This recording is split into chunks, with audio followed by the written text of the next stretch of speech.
A Malaysia Airlines flight with 239 people on board, including 4 Americans, has gone missing. In one of the greatest unsolved aviation mysteries of our time, Malaysia Flight MH370 vanished into thin air, leaving the world in shock and disbelief. For years, investigators have combed the depths of the ocean and scrutinized every piece of evidence, desperate to uncover the truth behind the enigmatic disappearance. But one of the answers we seek lie hidden in a myriad of new findings and cutting-edge theories. Today, we embark on a riveting journey, unveiling some groundbreaking discoveries and mind-bending theories that might shed light on the dark secrets of the Malaysia Flight MH370 tragedy. The unfortunate flight, often known as MH370, was a planned international passenger flight operated by Malaysian Airlines. Its destination was the bustling city of Beijing, the capital of China, with over 200 passengers on board, ready to either embrace their familiar homeland or embark on the exciting exploration of a foreign land. Specifically, there were 227 passengers from 14 different countries and 12 Malaysian crew members, a diverse group of people traveling across vast oceans and lands on March 8, 2014. MH370 took off from Kuala Lumpur International Airport, situated in Malaysia's busy capital city, at the stroke of midnight. It was a routine flight, anticipated to cover a journey of approximately 5,570 kilometers over about 5 hours and 34 minutes to Beijing. This journey unexpectedly captured the world's attention. Pilots Captain Zahari Ahmed Shah and First Officer Farik Abdul Hamid piloted the advanced Boeing 777-200ER aircraft, known for its safety and advanced technology, favored by many airlines for long-haul flights. Everything seemed normal as MH370 ascended into the night sky, with passengers settling in. However, it vanished from radar screens during its scheduled journey from Kuala Lumpur to Beijing on March 8, 2014, leaving a baffling mystery. Inside the cockpit, Captain Zahari and First Officer Farik were experienced professionals responsible for their passengers' safety. It was approximately 1:01 Malaysian Standard Time when the aircraft, flying at an altitude of 35,000 feet, transmitted its regular half-hourly data report through the aircraft communications addressing and reporting system. Everything appeared routine in the report, with no signs of trouble on board. At around 1:07 a.m., the ACARS transmitted its final message, indicating that all systems were operating normally. The next update was expected at 1:37 a.m., but sadly, it never came. The most chilling moment happened around 1:19 a.m. when the aircraft was about to enter Vietnamese airspace. The cockpit communicated with the air traffic controller in Kuala Lumpur, saying, "Good night, Malaysia 370." This phrase was routine, signaling the handover from one control center to another. But this time, the expected communication from the new center never arrived. Lately, scientists have made some really shocking new discoveries and theories about the unfortunate Flight 370 incident. These findings are about to change our understanding of the disaster in a big way, providing deep insights into what happened. Number 15. Cryptic calls and signals. In the intriguing case of MH370, after the plane vanished from radar, it astonishingly managed to intermittently communicate with a stationary satellite located in the Indian Ocean for a continuous 6-hour period. This satellite belonged to a company called Inmarsat based in London. This intriguing communication indicates that the plane didn't face a sudden catastrophic event. Instead, it seems to have continued flying at a high speed and altitude during those 6 hours. This was possible because certain communication systems on board, like passenger equipment, cockpit technology, and automated maintenance reports, had been deliberately switched off or disconnected. The interaction with the Inmarsat satellite was like faint whispers of communication, consisting of brief electronic signals. In total, there were 7 instances of connection. 2 were automatically initiated by the plane, and 5 were initiated by the Inmarsat ground station. Additionally, 2 satellite phone calls were made, but unfortunately, there was no response on the other end. However, these calls provided more details about the situation. Most of these communications were linked to the 2 values that HEMA presumably a person or system, had recently started recording. Number 14, radar information. Radar information from air traffic control computers, along with secret details from the Malaysian Air Force, revealed that after MH370 disappeared from the radar, it made a sudden turn to the southwest. Then, it changed its course back over the Malay Peninsula and circled around Penang Island. From there, the plane flew northwest, passing over the Malacca Strait and eventually disappearing from radar coverage over the Andaman Sea. This portion of the flight lasted for more than an hour, suggesting that this incident was different from a usual hijacking or any previously seen accidents or pilot suicide scenarios. The investigation into MH370 took the authorities in unexpected and unfamiliar directions right from the start. The mystery surrounding MH370 has been under investigation for a long time, and people all around the world have been guessing intensely. Families worldwide were deeply affected by the loss. The notion that a highly advanced aircraft with modern instruments and backup communications could simply vanish appears improbable. Deleting an email permanently is tough, and completely disconnecting from the modern world is nearly impractical, even if someone intentionally attempts to do so. A Boeing 777 is designed to have continuous electronic connectivity, so the aeroplane's disappearance has led to various ideas. Some of these notions are outlandish, but they gain attention because it's uncommon for commercial planes to vanish in today's times. In spite of prompt denials by Malaysian officials and efforts by the Malaysian Air Force to create confusion, the truth about the plane's peculiar flight path started emerging rapidly. Number 13. The astonishing journey towards Antarctica. In a remarkable turn of events, technicians in London used Doppler shift logs to discover something unprecedented: the exact location of an aeroplane. It was in Marseille that this groundbreaking feat took place, specifically at 2:40 a.m. The aeroplane, previously thought to be on a straight path, surprised everyone by making a significant turn southwards. This pivotal moment happened above Sumatra, the northernmost island of Indonesia. Despite some uncertainty in the analysis, experts believe that the aeroplane continued its journey in the direction of Antarctica, a considerable distance beyond its expected range. 6 hours later, the Doppler data unveiled a sudden and steep descent. The descent was astonishingly rapid, up to 5 times faster than the usual rate. Within a minute or two of crossing the 7th arc, the plane tragically plunged into the ocean. This rapid descent possibly caused the aeroplane to lose parts before the impact. Electronic evidence indicates that this was not a planned water landing, but a catastrophic event. The airplane seemed to have shattered into numerous pieces almost instantaneously. Yet, at this juncture, the exact location and cause of the impact remained unknown. The satellite interpretations lacked solid physical evidence to support them, leaving the mystery unsolved. Number 12. The Doppler value. The technical data analysis suggests that the plane likely turned southward. This conclusion is strongly supported by the second recorded value from Inmarsat, which we'll call the Doppler value. This value is vital because it measures how the plane's frequency changes as it moves quickly relative to the satellite's position.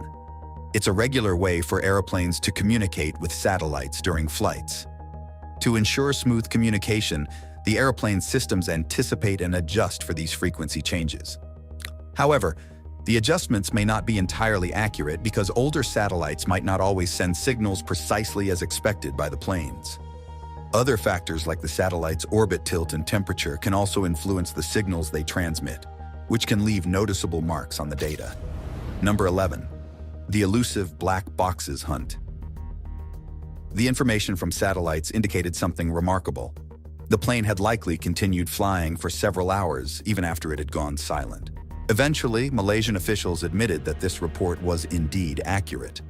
Malaysia's government was known for its secretive and untrustworthy behavior during the investigation of the missing plane. This raised suspicions, especially given the accusations of corruption surrounding the government in the region. The situation became chaotic for accident investigators from Europe, Australia, and the United States. They faced obstacles due to withheld information and initial misguided search efforts in the South China Sea. This led to the unfortunate result of not finding any floating debris.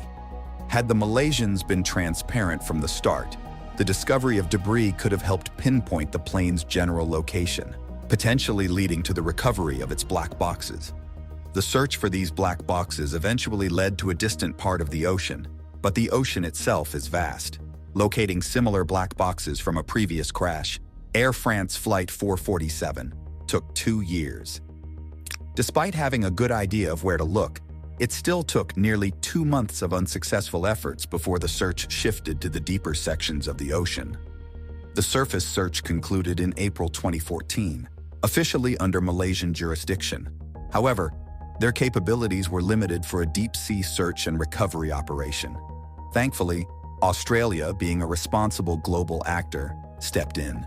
They took the lead in the search areas identified by satellite data. The region's extreme depth and unexplored nature presented a unique challenge. Mapping the underwater terrain accurately was the first step. Only then could specialized sonar vehicles be safely towed many miles beneath the ocean's surface. Number 10. The intentional flight's secrets. Another interesting detail suggests that this event might not have been a simple accident, but a carefully planned situation. The unusual path the flight took without any electronic communication is not easily explained by common reasons like technical problems or human mistakes. Regular explanations, which include things like computer errors, problems with control systems, environmental issues like ice, lightning, or bird strikes, and even very rare events like meteorites or volcanic ash, struggle to make sense of the flight's complex route. Surprisingly, the various possible mechanical and human-related issues, from sensors to radio equipment, and from instruments to electrical systems, don't fully explain the intentional nature of the flight's deviation from its course. Even scenarios involving things like fire, smoke, sudden loss of cabin pressure, explosions in the cargo area, or the pilot being unable to fly the plane, don't reveal the full story behind this puzzling event. The fact that there are no previous incidents of confused pilots, medical emergencies, or external threats like bombs or acts of war makes the mystery even more intriguing. Number 9. Cruising to conspiracy. In Boulder, Colorado, Mike, an electrical engineer and an esteemed member of an independent group, devotedly delved into radar data concerning an airplane. He formed a firm belief that during a turn, the aircraft ascended to a height of 40,000 feet, which was close to its maximum capacity. Such a maneuver would have subjected the passengers to strong G-forces, pushing them back into their seats. Mike proposed a theory that this climb was deliberate and intended to rapidly depressurize the plane, leading to the swift incapacitation and unfortunate demise of everyone on board. His hypothesis suggested that this intentional depressurization might have been a method to control any potential unruly behavior during the lengthy flight. The depressurization's effects would have gone unnoticed in the cabin if it weren't for the sudden appearance of drop-down oxygen masks designed for emergency situations. However, these masks were only effective for up to 15 minutes at altitudes below 13,000 feet. At the high cruising altitude of 40,000 feet, the occupants in the cabin would have swiftly lost consciousness, experiencing no choking or gasping for air. The deceased passengers would have remained in their seats, their faces cradled by the now ineffective oxygen masks hanging from the ceiling.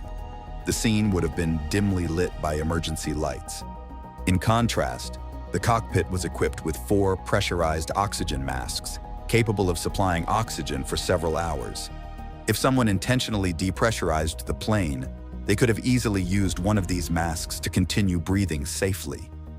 As the plane rapidly zoomed, it appeared as a mysterious dot on the main radars, hurtling toward Penang Island at nearly 600 miles per hour. The vicinity housed Butterworth Air Base, which boasted a fleet of Malaysian F-18 fighter jets and an air defense radar. Surprisingly, it seemed that no one was paying much attention to the situation. As Mike continued to investigate, he couldn't help but wonder about the puzzling lack of attention from the air defense radar and fighter jets. The gravity of his findings and the potential implications for aviation safety weighed heavily on his mind. Number 8. Sabotage in the clouds. Despite what many people thought, the plane's control was not taken from a distant location below the front galley where electrical equipment is stored. Instead, it was controlled from inside the cockpit. This happened between 1:01 a.m. when the plane reached an altitude of 35,000 feet and 1:21 a.m. when it disappeared from the secondary radar. During this 20-minute period, the plane's automatic condition reporting system sent its regular 30-minute update to the airline's maintenance department through a satellite. This update included information about the fuel level, altitude, speed, geographic position, and any anomalies. The transmission showed that the aeroplane's satellite communication system was working at that time. Considering how unlikely it is for two pilots to act together in such a way, it is probable that by the time the plane disappeared from the secondary radar, one of the pilots was either unable to function, had passed away, or had been locked out of the cockpit. Both military and civilian aircraft were detected on the primary radar. Further investigation indicated that the pilot of MH370 probably disabled the autopilot, as the tight turn to the southwest was too precise to be performed by automated systems.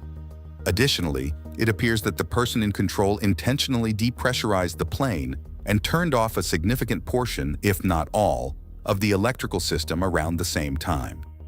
The reason behind these actions remains unclear, but they had the unintended consequence of temporarily disrupting the satellite link. Number 7. When pilots take matters into their own hands. In the intriguing mystery of the MH370's disappearance, another theory revolves around the captain's possible involvement. Was it conceivable that the captain assumed control without resorting to force? Though unsettling, this notion isn't entirely unprecedented, as similar incidents have occurred in the past. For instance, in 1997, the captain of Silk Air, a Singaporean airline, allegedly deactivated crucial recorders on a Boeing 737 before deliberately crashing it into a river at high speeds. Similarly, in 1999, the co-pilot of Egypt's Air Flight 990 intentionally crashed the plane into the sea near Long Island, claiming the lives of all on board. Moreover, just a month before the MH370 incident, the captain of Mozambique Airlines Flight 70 tragically crashed his plane from a high altitude, causing the loss of everyone aboard. Another haunting example is the German Wings Airbus, which deliberately crashed into the French Alps on March 24, 2015, resulting in the loss of all passengers and crew.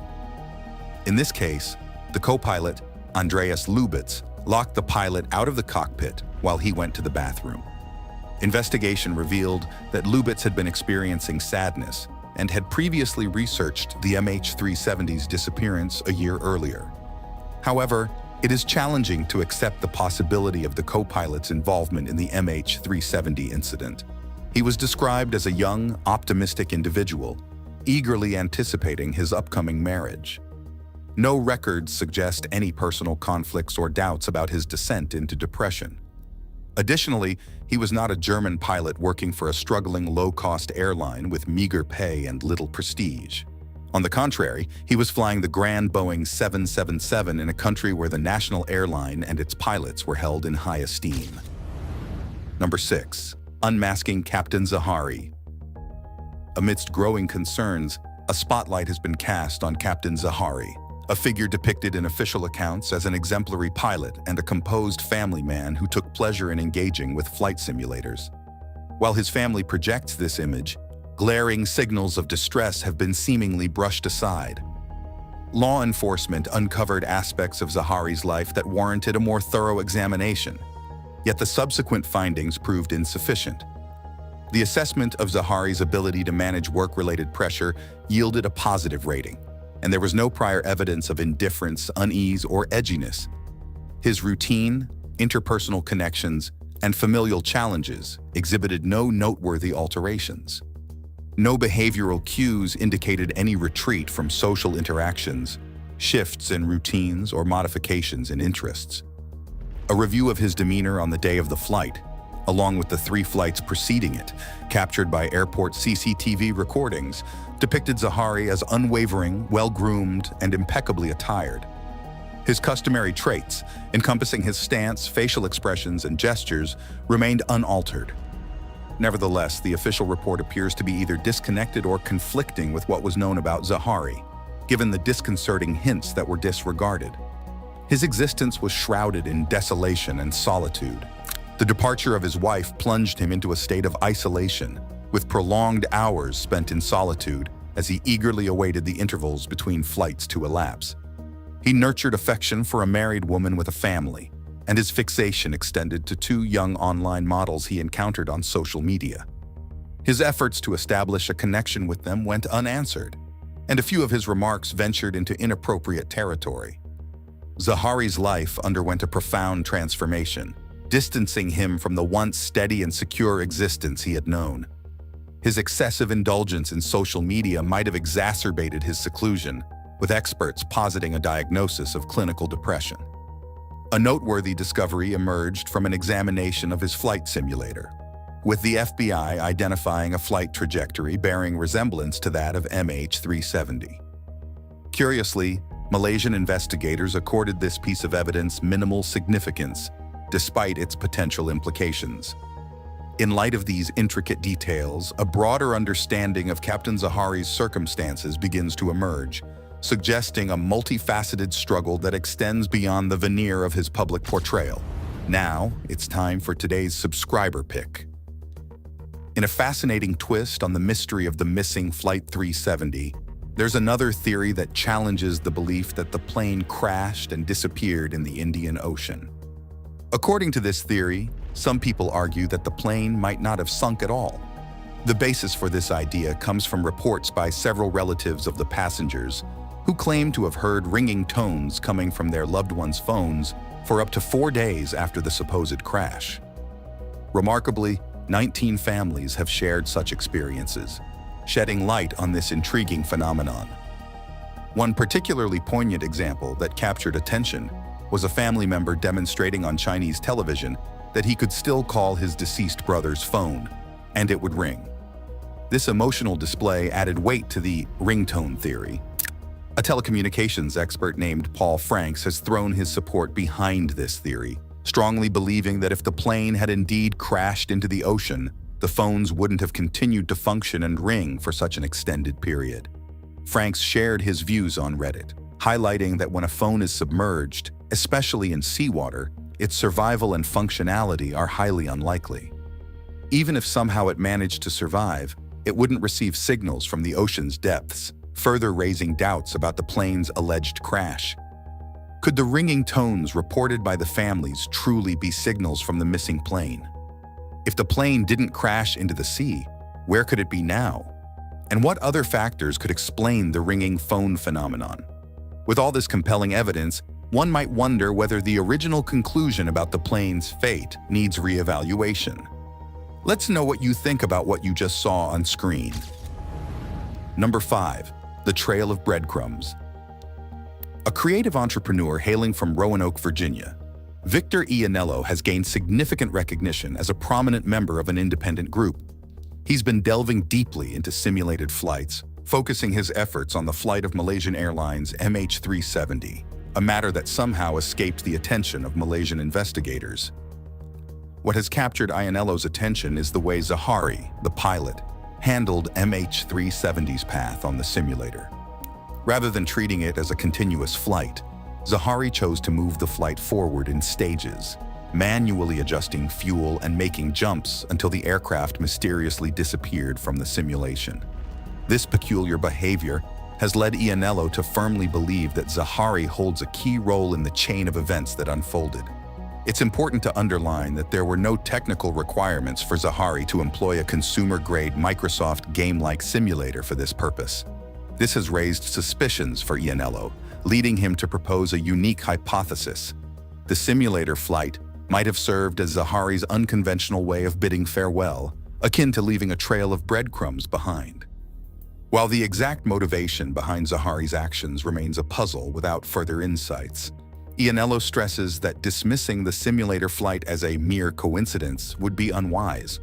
According to Ianello's perspective, this unconventional simulator flight holds substantial importance in unraveling the complex narrative surrounding MH370's enigmatic disappearance.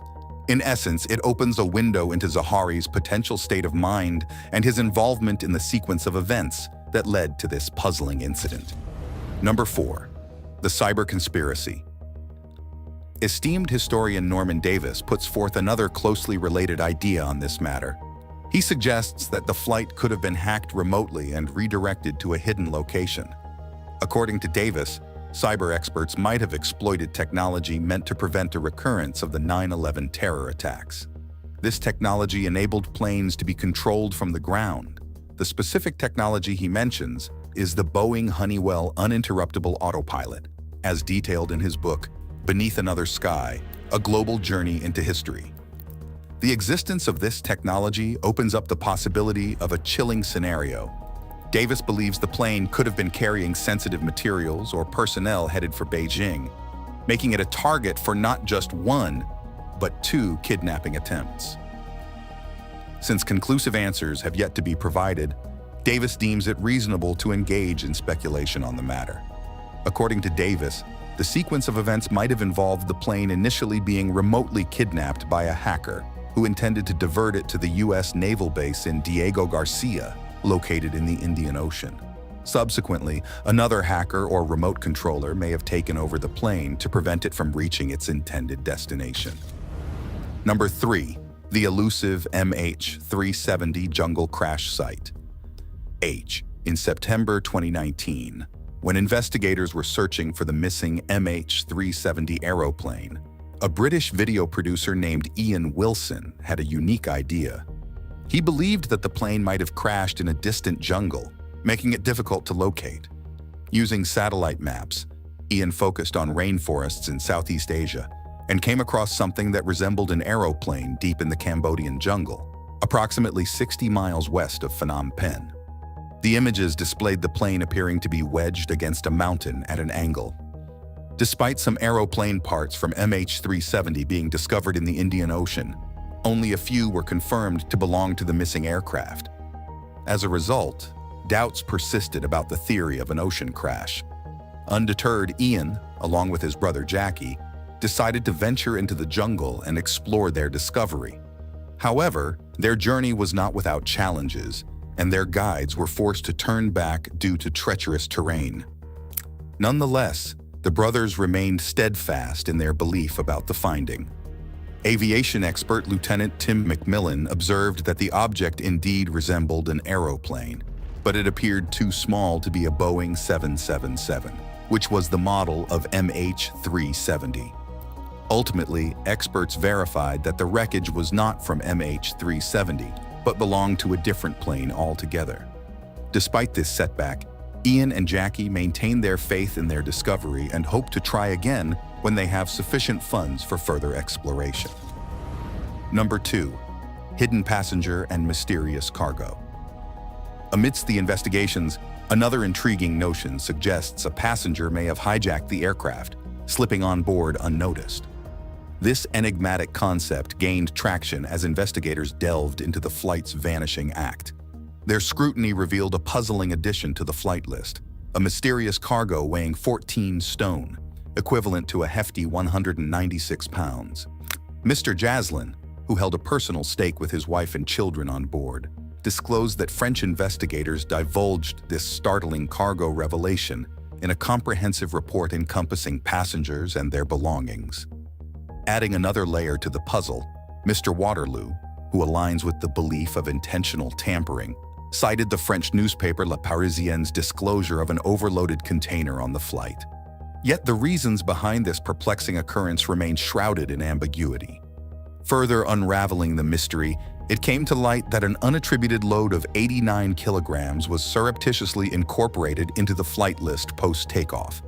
Notably, the container, for reasons unclear, experienced an excess load beyond permissible limits. The motives behind these actions, whether resulting from incompetence or manipulation, continue to elude us, casting a veil of uncertainty over the situation.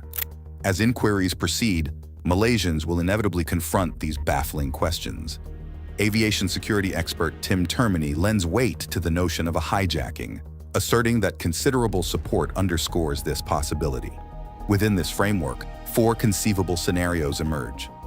The hijacking could have been orchestrated by a crew member, a passenger, an uncommon stowaway, or even the remote takeover of the aircraft's electrical systems.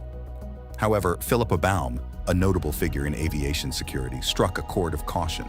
She emphasized the reluctance of officials to entertain the notion of a stowaway. Number 1.